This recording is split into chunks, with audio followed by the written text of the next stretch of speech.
Coming up on New Day at Arirang, UN Secretary General Antonio Guterres says the UN Security Council has failed to do enough to prevent and end Russia's war in Ukraine. Meanwhile, U.S. President Joe Biden asked Congress for $33 billion more to fund both humanitarian and military aid to Ukraine through September of this year. The U.S. saw its GDP decline 1.4% in the first quarter this year, marking an abrupt reversal for an economy coming off its best performance since 1984. Health authorities are expected to further ease virus restrictions here in the country, with outdoor mask mandate expected to be lifted starting next week.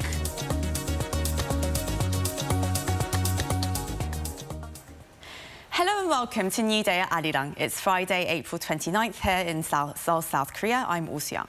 And I'm Lee Seung-jae. Thanks as always for joining us this morning, because over the next hour we'll be giving you a look at some of the biggest headlines of the day and experts' insights on key issues facing Korea and the rest of the world.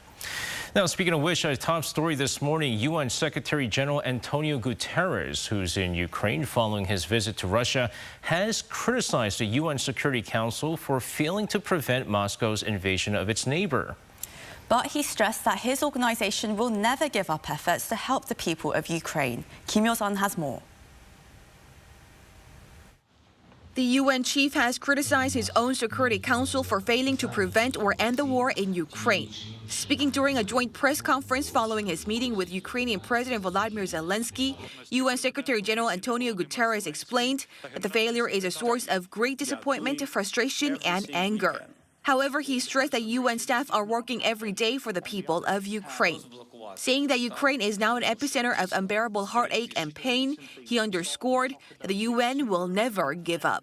And I'm here to say to you, Mr. President, and to the people of Ukraine, we will not give up. As we keep pushing for a full-scale ceasefire, we will also keep striving for immediate practical steps to save lives and reduce human suffering.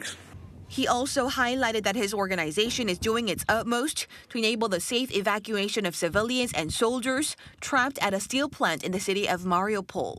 During the UN chief's visit to Ukraine, officials say there were 2 explosions heard in the capital city. Authorities said the blasts were caused by Russian missiles. This comes as Moscow's defense ministry said Thursday that it has fired missiles at 6 Ukrainian arms and fuel storage facilities and destroyed them. Responding to Ukraine's repeated calls to the West for supplies of heavier weaponry and equipment, the Biden administration called on U.S. Congress to approve additional funds for Ukraine worth $33 billion.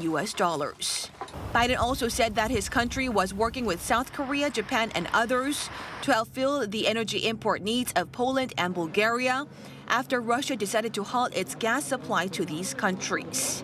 In addition, the U.S. House of Representatives gave a final passage Thursday to legislation that would streamline a military Lend-Lease program. The move will enable Washington to provide Ukraine with American equipment more quickly to fight the Russian aggression. In related news, Canada says its troops were training Ukrainian forces to use howitzer artillery. Kim Yo-sun, Arirang News. The U.S. economy abruptly shrank 1.4% in the first quarter of this year after recording more than a year of rapid growth. Data from the Commerce Department Thursday further fuels concerns about a future recession amid steady inflationary pressure and uncertainty from the Ukraine war. The decline in GDP stems from a slower pace of inventory investment by the private sector in the first quarter, as well as a widening trade deficit. Despite the slip, pundits expect the economy to remain on track to resume modest growth in the second quarter and beyond, as consumers and businesses continue their spending. The United States has declared a vision to make the internet a free and democratic space along with 60 partner countries. The White House said on Thursday that it launched a declaration for the future of the internet, representing their commitment to advance a positive vision for the internet and digital technologies. It aims to rise to the challenge of digital authoritarianism, where some say set to repress freedom of expression and promote disinformation. The declaration includes a commitment to protect human rights and promote a global internet to advance the flow of information. Among partnering countries are the United Kingdom, Germany, Australia and Japan. South Korea is currently not on the list of partners. Now, in other news, President-elect Yoon Suk-yeol is set to host U.S. President Joe Biden in May. Likely topics include strengthening alliance as well as cooperation on North Korea. Now, this will be just before Biden heads to Japan for a summit with the so-called Quad countries. Yoon Jung-min has more. South Korean President-elect Yoon Suk-yeol will hold his first summit with U.S. President Joe Biden in Seoul on May 21st, only 11 days after his inauguration in May. A statement by his spokesperson on Thursday said the president-elect welcomed Biden's visit to South Korea from May 20th to 22nd. Yoon said the upcoming summit will be an opportune moment for discussions on economic security and science technology amid increasing nuclear and missile threats from North Korea and global supply chain risks. The two will be discussing the bilateral alliance, cooperation on North Korea, economic security, and global issues for a comprehensive strategic alliance between Seoul and Washington. Along with cooperation on U.S. Indo-Pacific strategy, experts say the summit will also likely focus on North Korea policy. North Korea, I think, its military provocation is getting heightened. Possibly another nuclear test is possible. So in that case, how two countries can cope with North Korea issues, how they can adjust their North Korea policies afterwards. The statement emphasized that the upcoming South Korea-U.S. summit is to be held in the shortest time after the inauguration of a new South Korean government. The two countries will communicate through diplomatic channels for Biden's visit, and the Presidential Transition Committee say they will make full preparations. The White House announced on Wednesday that President Biden will visit South Korea and Japan from May 20th to 24th, which will be his first visits to the country since taking office. It said the trip will advance the Biden administration's rock-solid commitment to a free and open Indo-Pacific and to U.S. treaty alliances with the two countries. The Biden administration has been stressing the importance of bilateral and trilateral cooperation with its key allies in Asia, South Korea, and Japan, apparently to counter China's influence. After staying in Korea, Biden is scheduled to visit Tokyo for a meeting with the leaders of the Quad group of Australia, Japan, and India. Yoon Jung-min, Arirang News. Now, top defense experts gathered in Seoul for an open forum on North Korea's nuclear threat. Now, participants shared insights on the situation on the peninsula, with one expert warning the regime's 7th nuclear test could be held soon. Han Sang-woo brings us the highlights from that very session.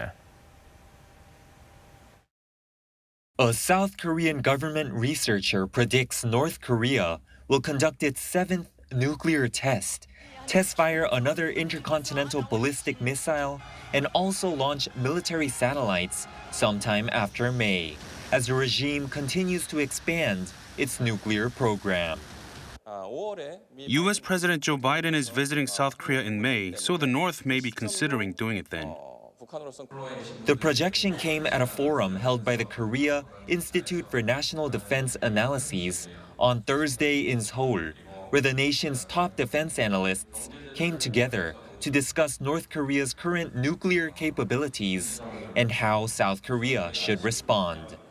Among dignitaries present were former South Korean Defense Ministry officials, including current Vice President of the Korea Research Institute for National Strategy, Yu Jae-seung, who stressed in his keynote speech that North Korean nukes have already become a very tangible threat.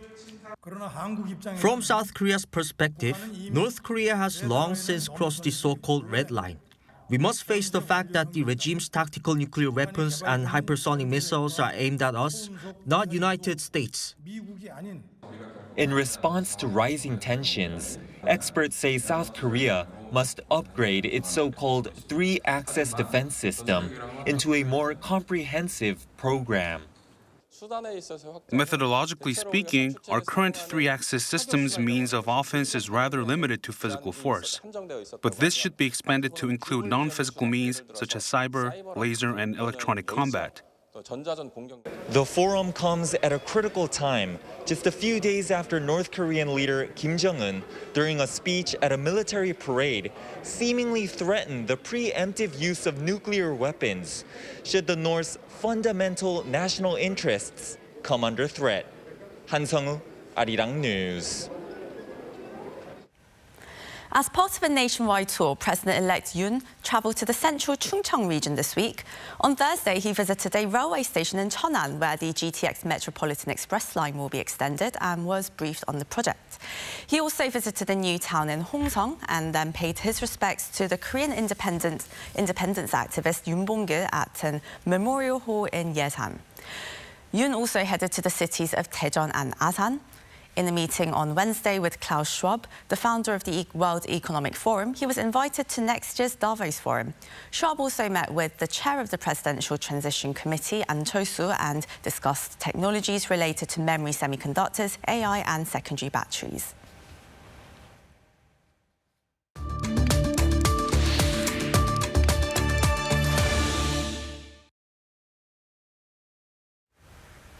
It's now time for On Point, where we speak to experts to delve deeper into the biggest news stories in the spotlight right now. Of course, spring season is well underway and flowers are already blossoming, but have you noticed that there's something missing?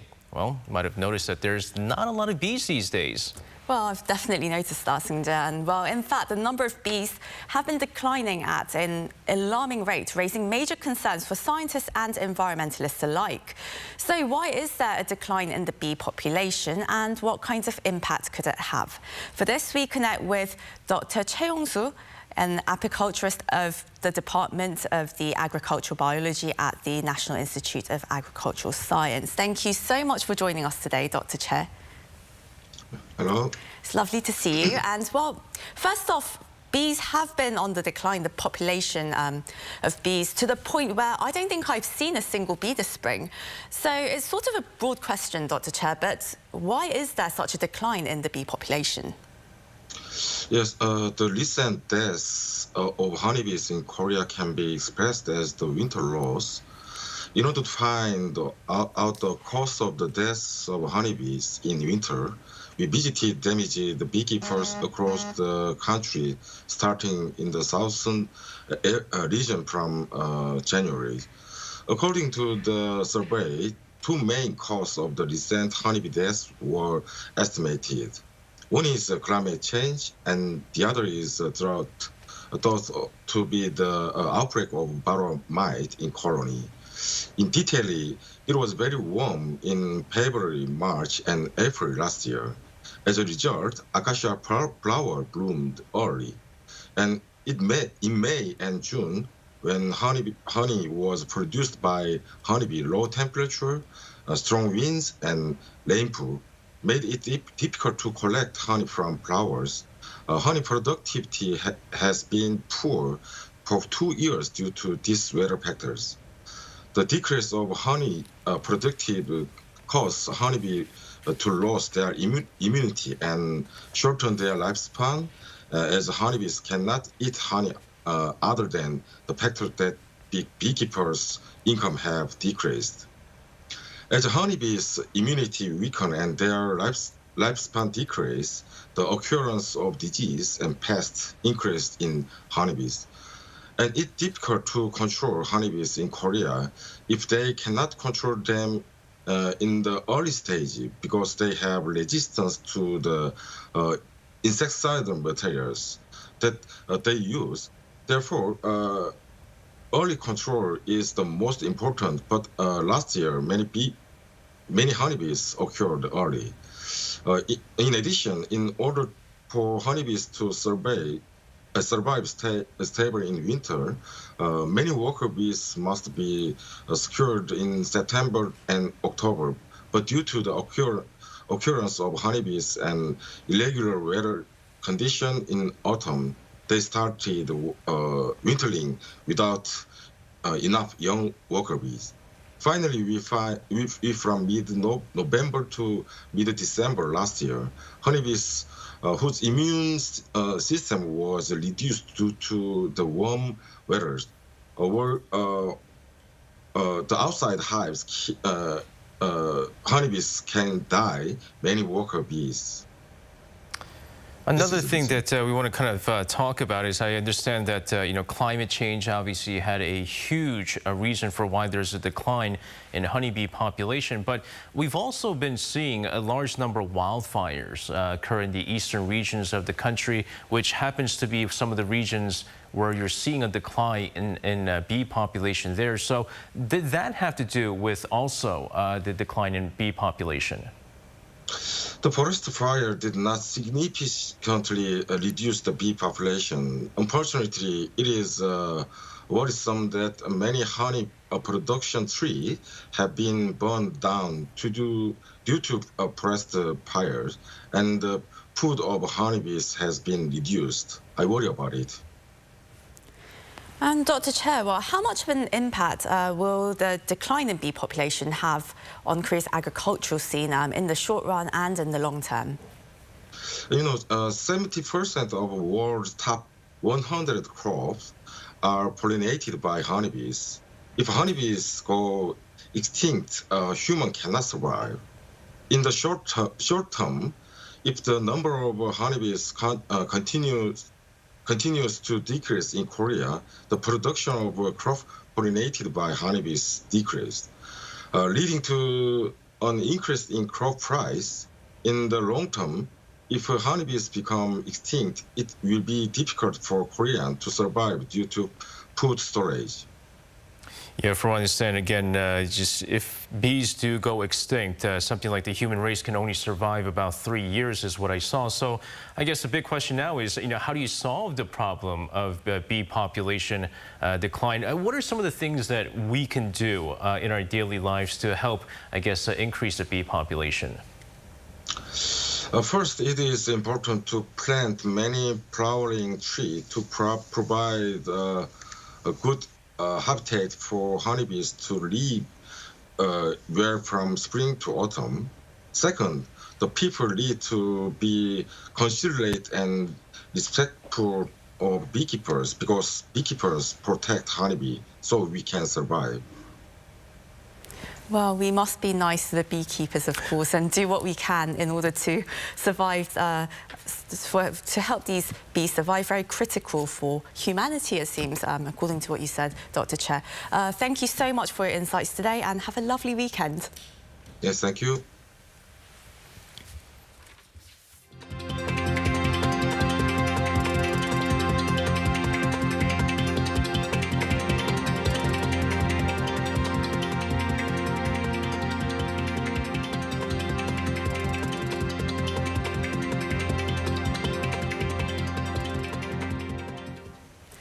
Amid the slowdown of infections in the nation, authorities are said to be leaning towards lifting the outdoor mask mandate. But now that move may clash directly with the stance of the next government. A final decision will be made on Friday. Our Shin Yeon brings us the updates.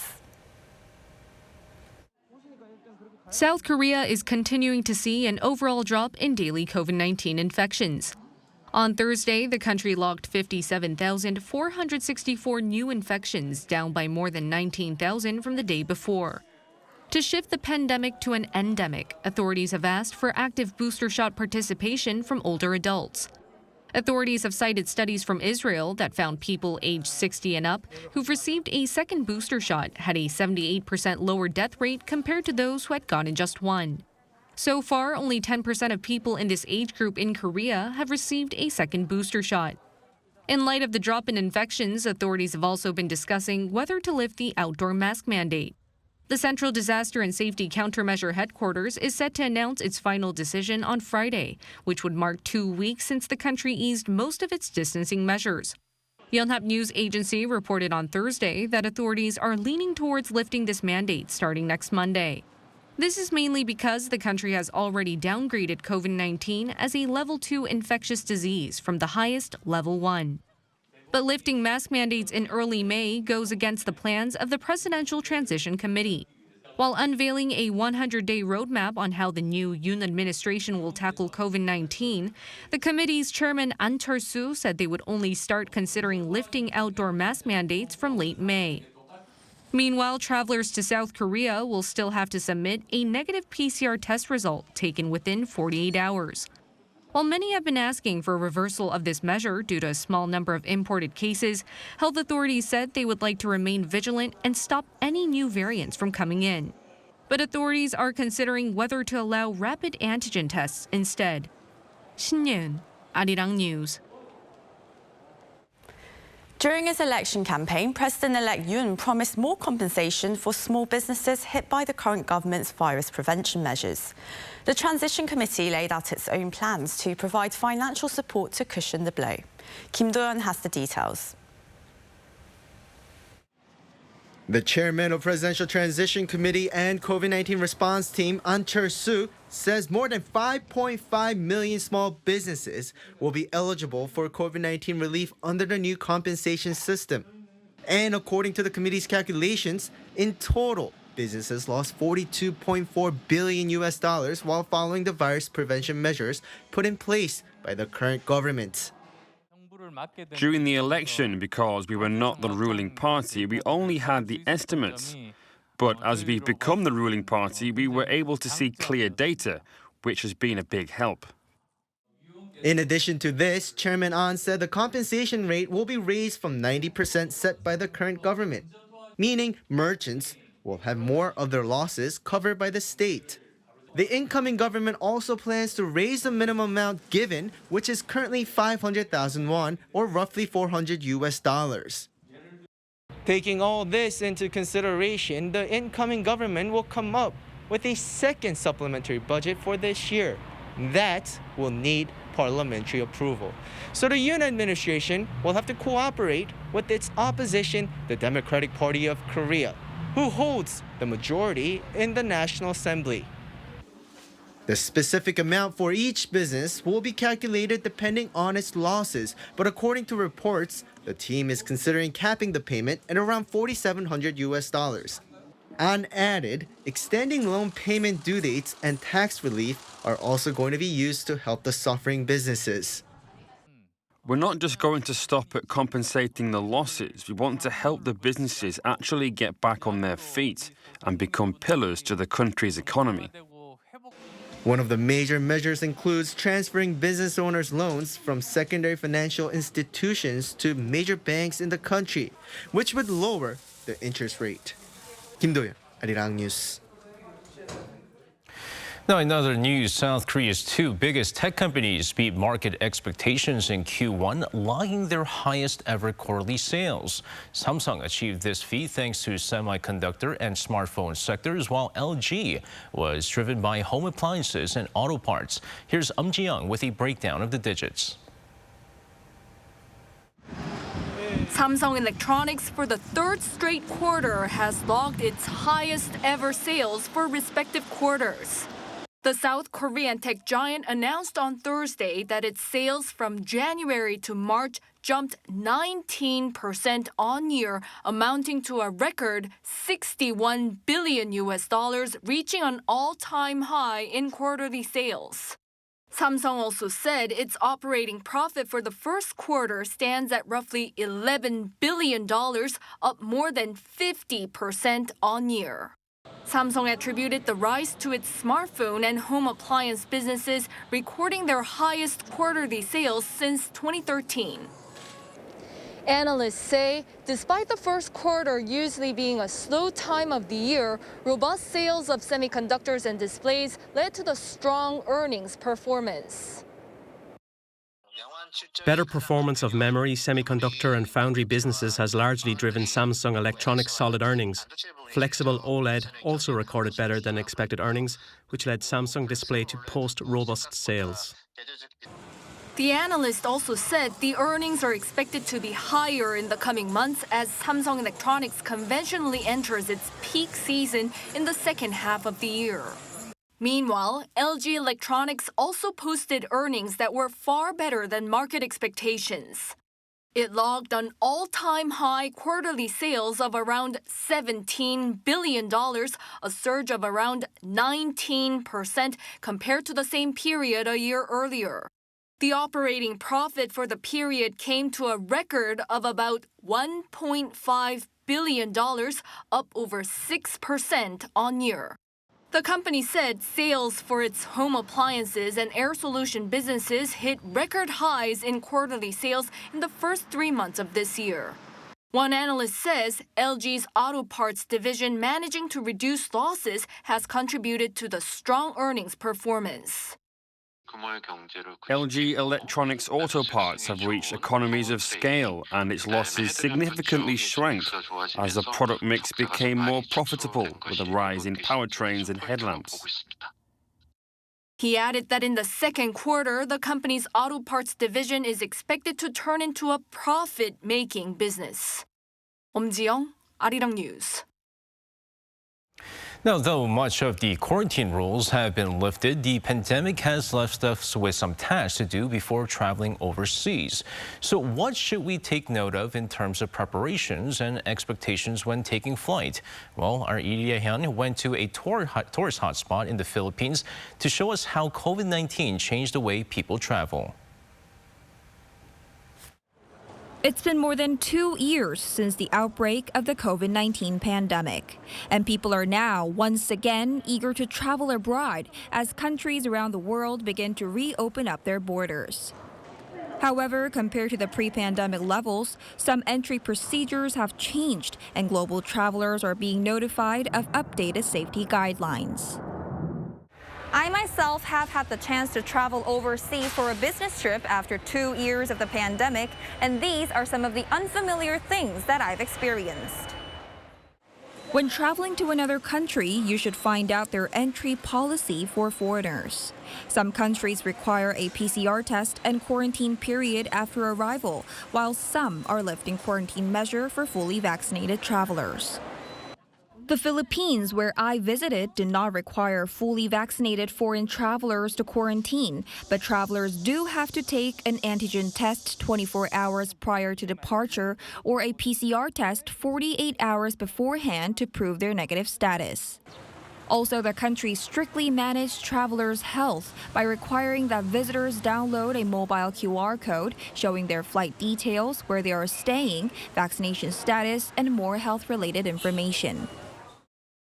In popular tourist spots like Boracay, some water sports activities have now resumed after 2 years of being closed, with travelers excited about being able to get back to having fun in the water. The pandemic has resulted in job losses here in Boracay, but with tourism booming again, everything is getting back to normal. It's great to be back out traveling again, but this is my first time going abroad in 2 years, and it's so nice to experience another culture and different food and meet people, so I'm really happy I came. And some store owners at the tourist spot were looking forward to welcoming many overseas travelers to Boracay Island again. I'm so glad and so blessed because there's a new hope for us to gain more income. However, mask wearing is still mandatory for everyone to prevent infections, except while eating and drinking in restaurants. Maintaining at least a 2-meter distance when indoors is also recommended. And some shopping centers and restaurants and cafes require guests to scan their health pass QR code when entering.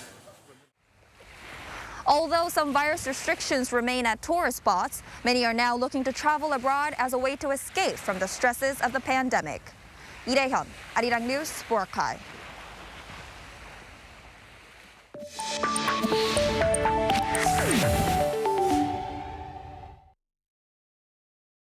It's time for Dialogue this week, where we discuss culture, sports and the latest trends with experts and interesting people from around the world. Today we speak with Tommi Tilikainen, a top volleyball coach from Finland who came to South Korea in 2021 to lead the Incheon Korean Air Jumbos following the championship winning season, before leading them to yet another successful series. Very warm welcome to you, Tommi. Thank you so much for joining us. Yeah, nice to meet you. It's great to be here. Yeah. Let's have a great chat. We were very excited about this interview, and I have a bunch of questions for you. Now, first of all, congratulations on the V-League Coach Award. And well, your career is remarkable, really, because you began your coaching career very early at the age of 25, and you are the youngest coach ever in any Finnish national sports league history to lead a team to a championship. And of course, now you're here in Korea, and here as well, you're the youngest head coach in the history of the V-League. So you joined the club last season, and the Incheon Korean Air Jumbos won yet another championship title. So, well, I'm really curious, what would you say is unique about your coaching style? Yeah, tough to say what is unique just about me. I'm sure like every coach will create their own culture and will bring their own ideas. So I can only talk about my own things. I would just say that over my career, I think I was really fortunate to work with lots of very strong players. Also in Korean Air, we have a very strong roster of players. So I mean that's big reason why good things are happening, and biggest reason for that. But let's just say what I wanted to do with the guys was to create the culture in our training gym and in our daily work that I want, and maybe something different would be that we really try to push different ideas, new ideas. All the ideas, they don't work, but we give the chance to try it out, to make mistakes, to learn from them, to figure out what works the best. So that was something we talked over the year a lot, being curious, being open for searching better and better ways. And while you've moved across the world here to South Korea, and well, what is the team culture like with the Incheon Korean Air Jumbos? I mean, how does it work with your philosophy of breaking and taking off all limitations? Yeah, I mean, guys generally, they take the challenges very well that I'm giving to them. And yeah, if you come for our training gym, we play lots of volleyball. It's we have always some sort of games of volleyball going on. And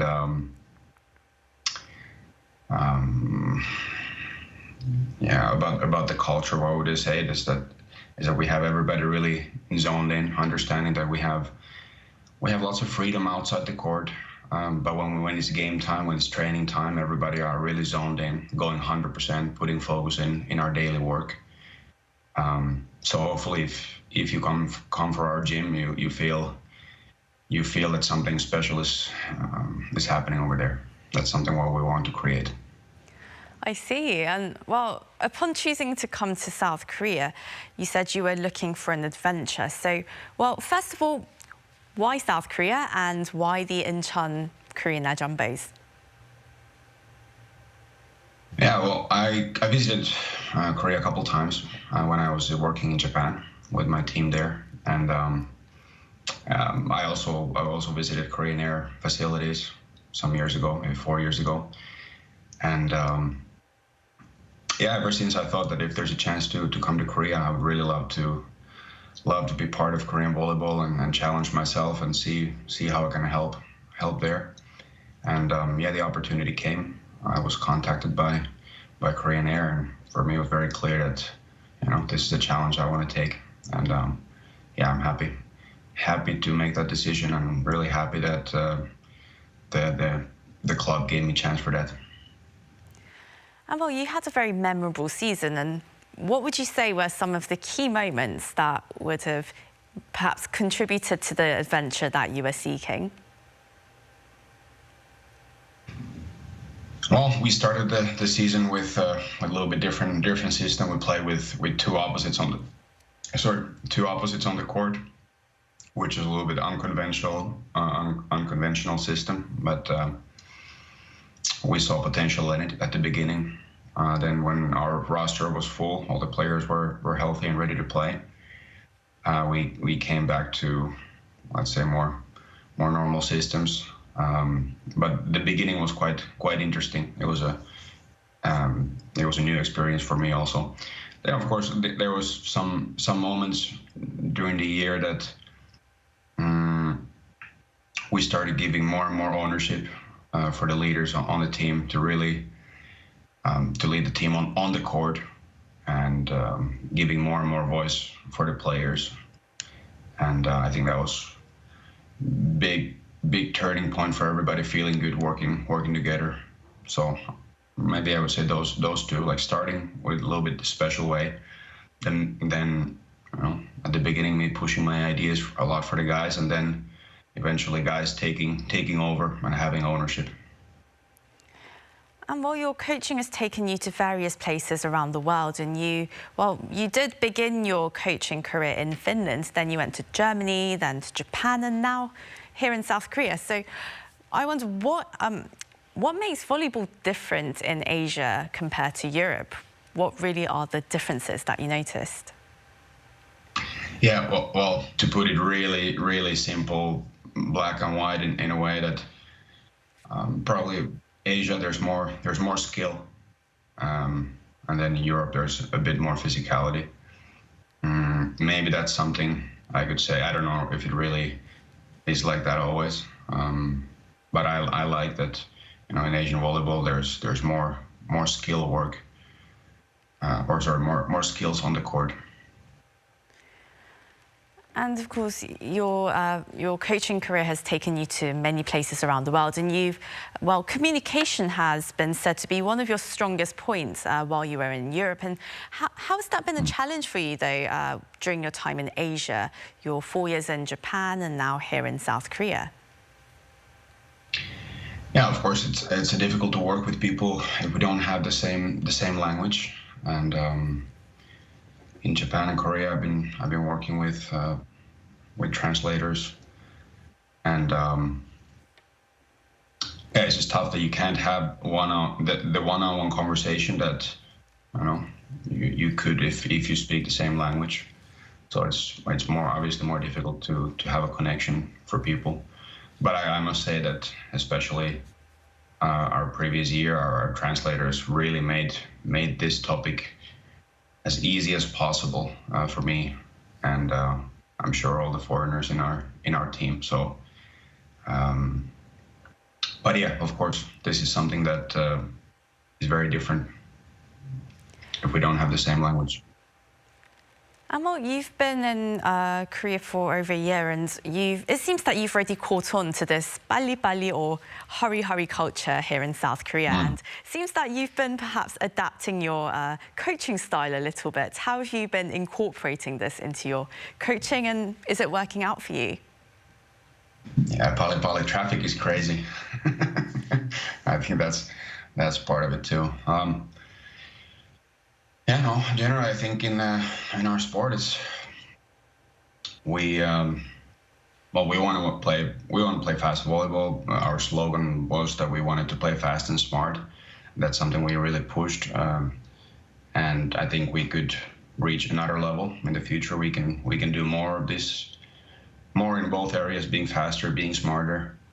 But then also, of course, like from coaching point of view, and what we want to do in the gym, we want to train in a way that we get better as fast as possible. We get much improvement, and that's of course something for me to always, and for the staff to figure out how do we train a little bit better, how do we create a little bit better training environment for the guys. But I'm sure that the guys are ready for the challenge. And do you think you've completely transitioned to a leader-only role, or are there certain times when you want to go back to the court and just jump right back into the game again? Yeah, I love volleyball. Connecting the dots behind was very clear for me that It hurted at the time when I got injured and I could not play more, but for me, it's very clear that my role is to be a coach. And for that question, no, I'm not really seeking to go back on the court. I love being on the sideline. Maybe you're just being too modest here, but well, Korean volleyball is in the off-season at the moment. Well, what happens during the off-season for you and for members of the team? Well, yeah, of course, we had a long season and with a fantastic ending, and after that, it's time for some holiday, and yeah, we had seven weeks off, and then we go back to team training after that. So I'm sure people, I would imagine they spend some time with their families, loved ones, and maybe travel a bit. And actually, that's what I'm doing. So let's say I'm staying in Europe for about a month, and then I go back. First week of June, the training continues, and it's time to start building again for the new season. But I hope everybody are really enjoying their holidays right now.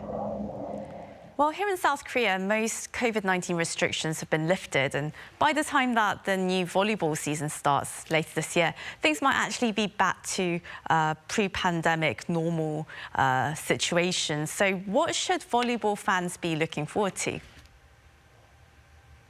Yeah, I would love to see the gyms full of spectators next year. But I gotta say, we had lots of fans coming. Obviously with the restrictions, but lots of fans in the gym last year already, which was fantastic. But what to expect? A better and better show. Hopefully a better and better volleyball, and this is what we will start working on from day one when we get back to the gym. We want to prepare a better show for our audience, for them to enjoy. Tommy Tilakainen, head coach of the Incheon Korean Air Jumbos, thank you so much for your time today. Thank you, with a pleasure. Have a great day.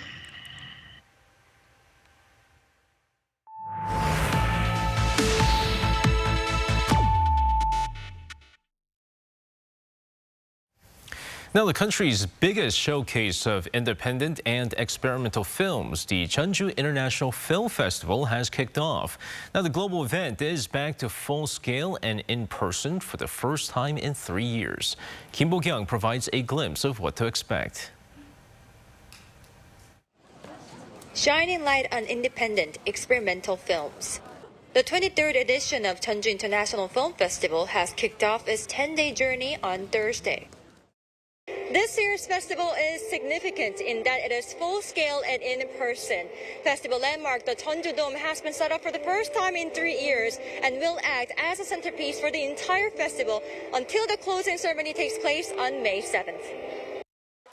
Hosted by Yoo In-na and Chang Hyun-sung, the opening ceremony featured guests from both domestic and abroad, including director Im Sang-soo. The festival will showcase 217 films from over 50 countries. Widely known for having directed the Apple TV Plus drama series Pachinko, Kogonada's film titled After Yang opened up the festival, sharing the story of a family getting to know an android's stored memories after it unexpectedly breaks down. This film is a reflection of humankind. We thought it was interesting how the film showed the way the android viewed people, and the film delivers that in a tranquil and calm way. We all decided to go with this as the opening film. I think one of the themes of the movie is to slow down and to look at these small moments of life that we often pass by. And I think the pandemic has reminded us to slow down and to really savor each of these things that we do in life. So I don't think it could be more timely that the movie is being shared at this moment in time.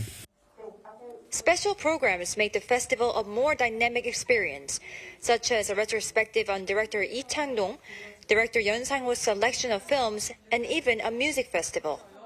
The committee also came up with a Ukrainian Day to send the support through film. This year we have Ukrainian Day, which is on April 30. We will screen 3 films. One is Ukrainian film directed by Ukrainian director, which we selected last year in the competition section. We don't know how we can support them directly. Obviously, there is another way, but as a film festival, we like to show films, Ukrainian films, for showing support. Returning to full scale for the first time since the pandemic, the festival invites movie lovers from far and wide to watch independent films and discuss them with like-minded people. For those who cannot visit, over 100 films are available through festival's online platform. Kim Bo-kyung, Arirang News, Junju.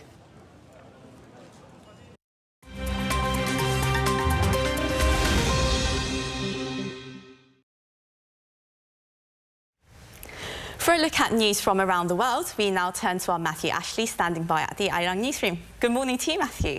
Good morning to you guys.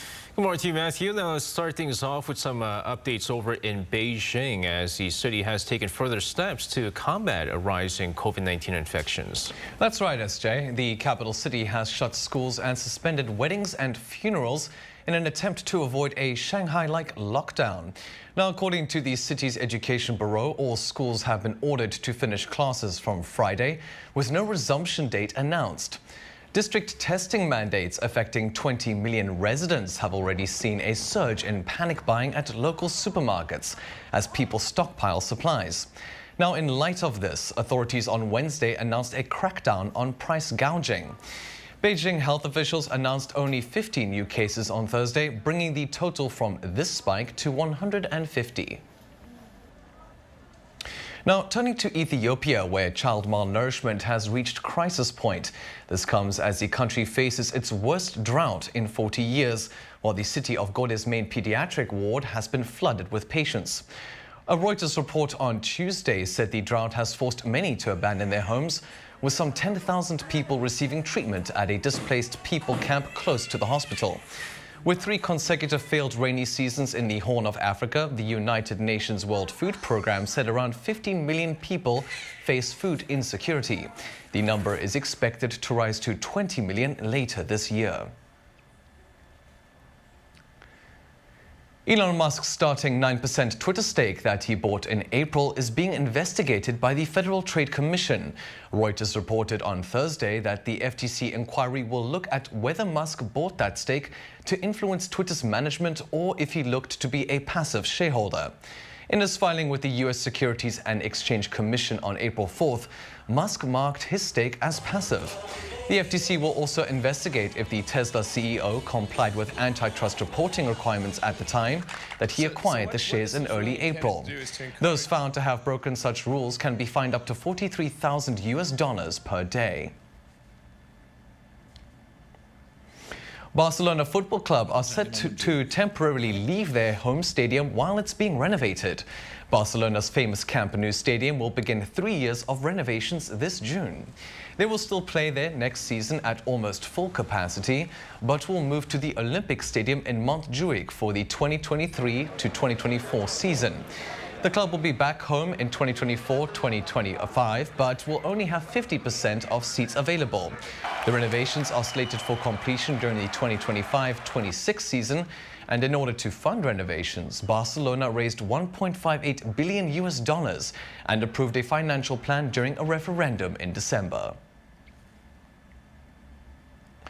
A rare 18th century violin dubbed the Leonardo da Vinci of violins is heading for auction in France for the first time in decades.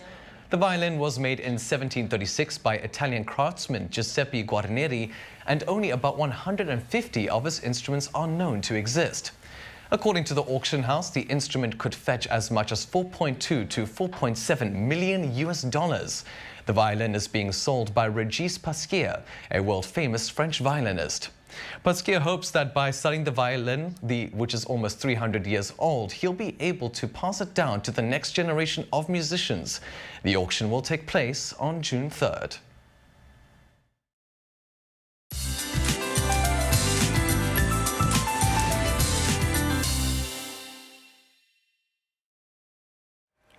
Good morning. Most of Korea is waking up to cool rain today after some soothing rain sounds overnight. While rain clouds are slowly moving in an easterly direction, it should go away by lunchtime in most parts. Though East Coast regions could see rain through tonight, Jeju and east of Gangwon-do province could see up to 30 millimeters of precipitation. Mountainous regions in Gangwon-do could see rain turning into snow. Elsewhere, we'll see 5 to 10 millimeters. Unlike yesterday afternoon, which was very warm and sunny, it will stay breezy and cloudy all day today.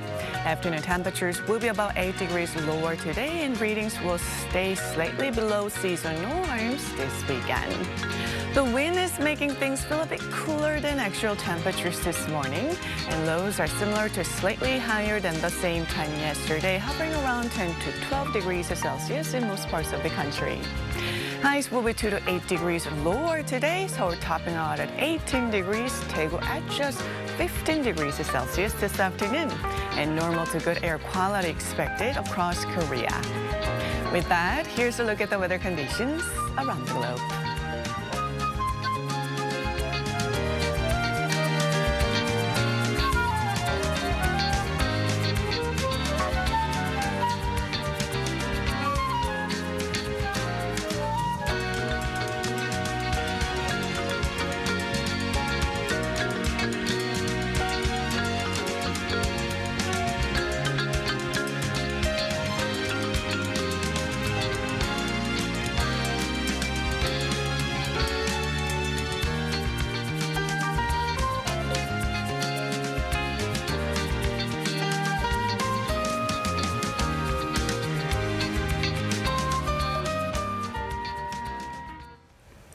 Well, that wraps up our newscast for this morning, but we will be back next week for our Monday edition of New Day at Arirang. But do stick around for more updates throughout the day. Have a great rest of your day wherever you are, and as always, take care.